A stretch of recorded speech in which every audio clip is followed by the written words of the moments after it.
Hey, ladies and gentlemen. This is the second video I'm gonna be recording. Um, I appreciate all of the views and the likes and all of the love that y'all showed to the last video. One of the comments talked about making a Malice deck list.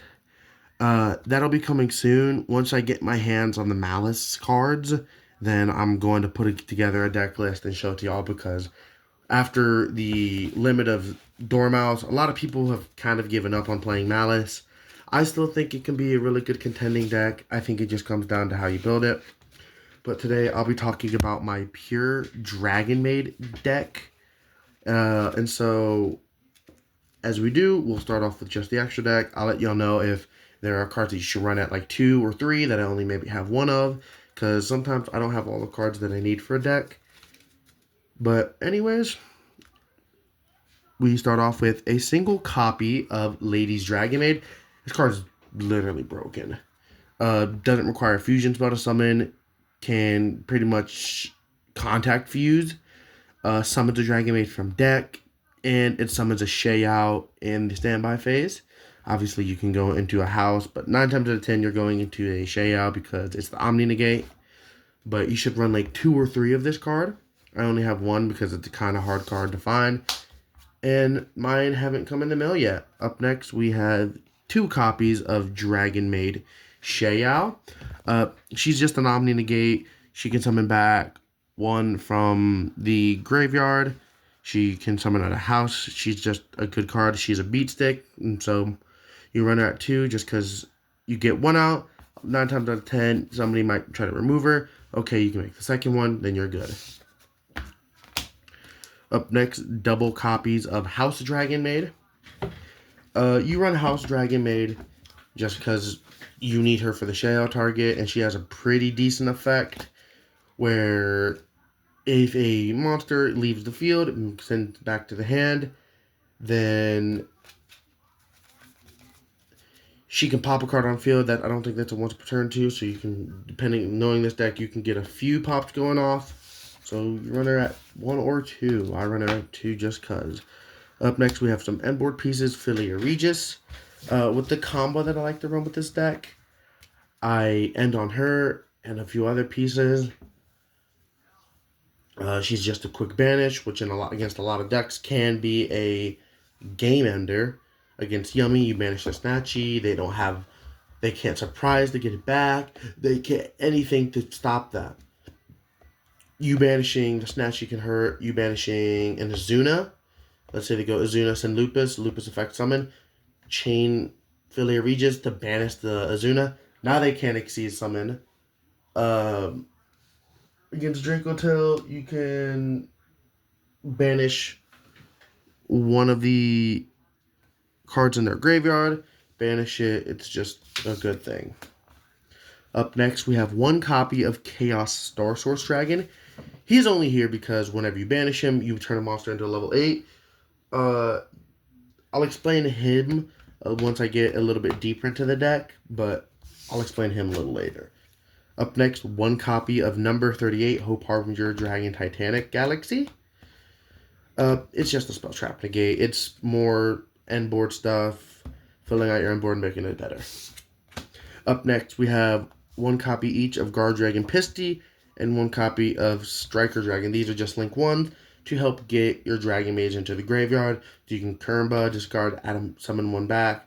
Now you have Kermba engrave. You can also go the Bestials, all that kind of stuff. And they also help in making Hieratic Seal of the Heavenly Spheres. Another end board piece can balance summon 1. You can summon out a Kawaki Myru Dragon because you're never almost summoning lights. Once you get Xiao out in ladies, you're never summoning lights with the deck. You can summon a Bestial. It all comes down to you. And if you count it correctly, I believe that's only 11. That's because a few of my other cards aren't in the deck right now. So what else I run is I run 1 copy of IP Masquerena, 1 copy of SP Little Knight, 1 copy of Typhon, and 1 copy of Gorgon of Zilophonia. All of those cards are just toolbox cards. You can change them out for anything. It's just how do you like to play. I like those cards because of what they do. and they're really powerful in my opinion. Up next for the main deck now, we're running 3 copies of Kitchen Dragonmaid. Kitchen Dragonmaid's full combo. You summon her, add Tinkat, discard, gain 2,000 ladies. That's full combo. So you just kind of run it just for that. She can also summon the Tinkat during the battle phase. Up next, 3 copies of Chamber Dragonmaid. She is also possibly full combo depending on the hand you open up. Her full combo is a little less guaranteed than a Kitchen startup or a Parlor Dragonmaid startup, but you still kind of got to run her at 3 just because she can be a good starter for the deck.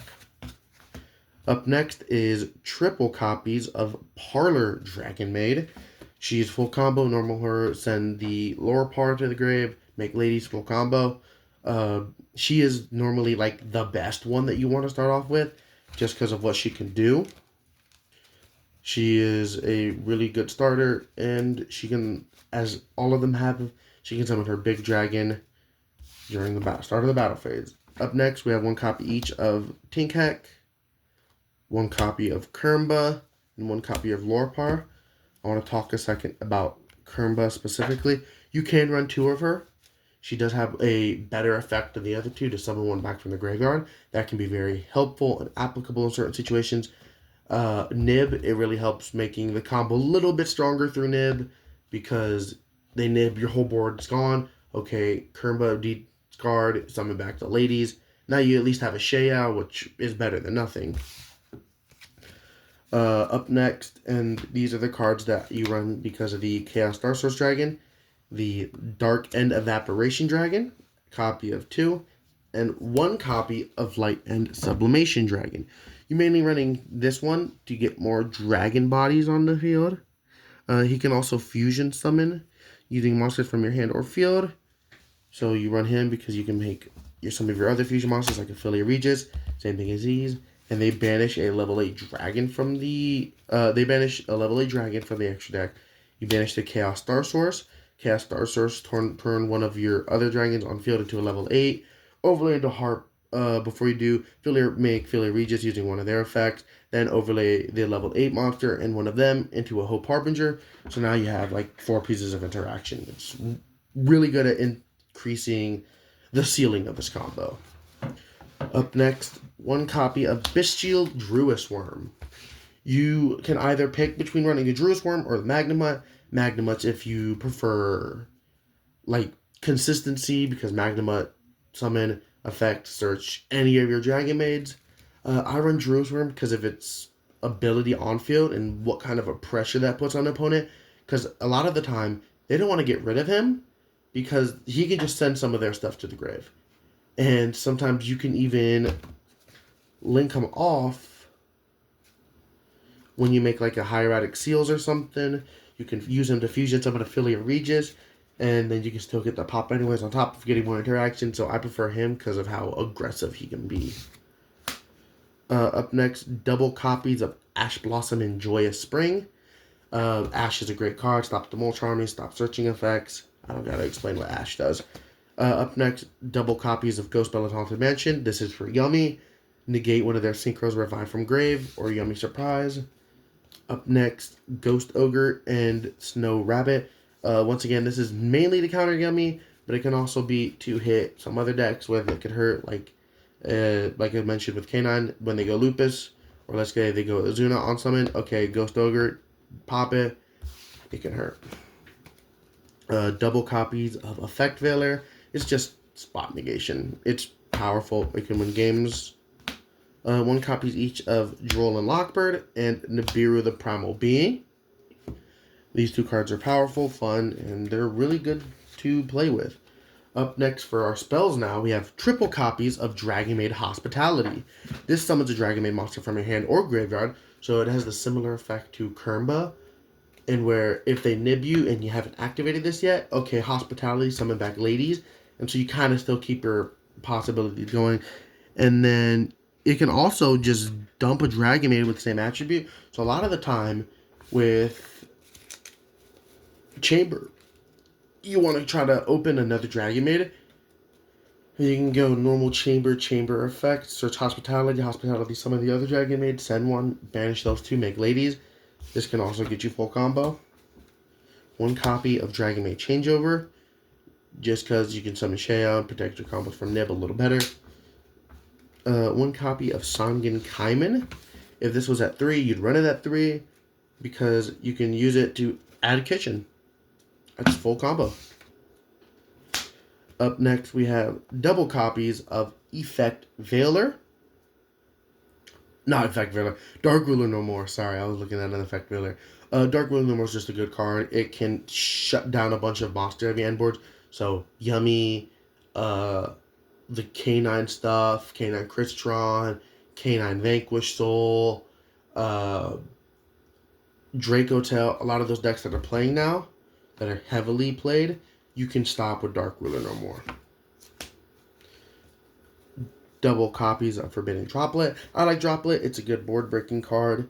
With this deck, as I showed, there's like 15 1-card starters. So you can just go dump your entire hand to negate everything. And then normal summon your monster. Go full combo there.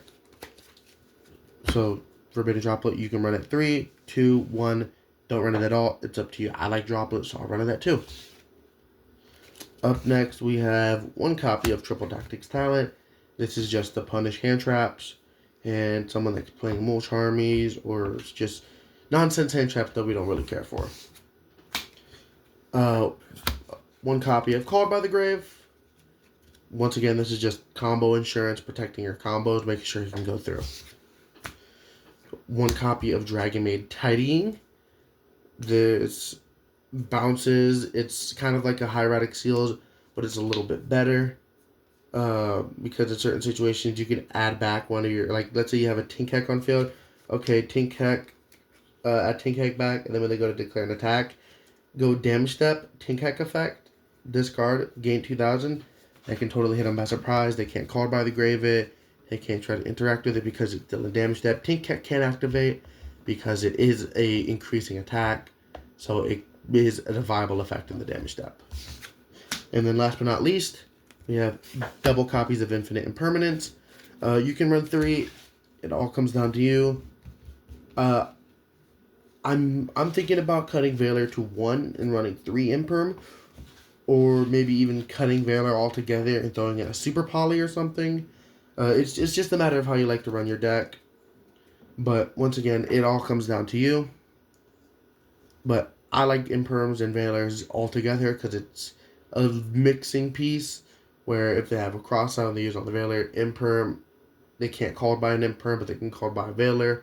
Veiler can turn on tactics, while Imperm can take a column with it. It's just every card has its benefits, and it's up to you how you want to play it.